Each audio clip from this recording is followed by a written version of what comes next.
Is it valid to have kul, divorce initiated by the wife, before consummation, or is it not valid? And if it is valid, is half the dowry due, or does the entire dowry become void? Here, the four schools of thought unanimously agree that kul is valid before consummation, just as it is valid after consummation. Meaning, for example, if a man marries a woman, and before consummating the marriage, she wishes to initiate kul, this kul is valid according to the consensus of the four schools of thought.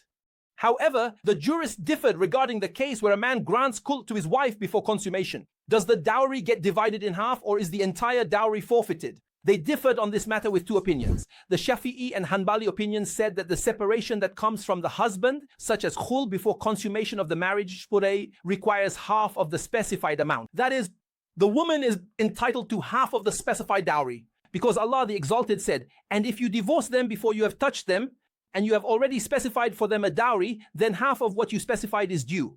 And they said that this ruling applies to everything that is solely under the husband's authority, such as kul. For example, if the husband grants kul to his wife or divorces her, in all these cases, the wife's consent is required. And it is required that he says, I grant you kul, or I divorce you. If it is a divorce, she is entitled to half the specified dowry. And likewise in kul, she is entitled to half the specified dowry. However, according to the Hanafis and Malikis, if a woman obtains kul before consummation, she is entitled to nothing. And the dowry is not divided in half. And this opinion is the correct one. The Hanafi said that if she agrees to khul before consummation, for example, for 1,000 as the dowry, and her dowry is 1,000, and she has not received anything, then she owes nothing in this case. Why is that? They said because the husband's intention is to have the entire dowry obligation removed from him, and that has been achieved, so she is not required to pay anything beyond that. For example, let's suppose he had written a dowry for her of 100,000. In that case, if kul or divorce occurs before consummation, then normally half the dowry would be due, meaning she would be entitled to 50,000. But now,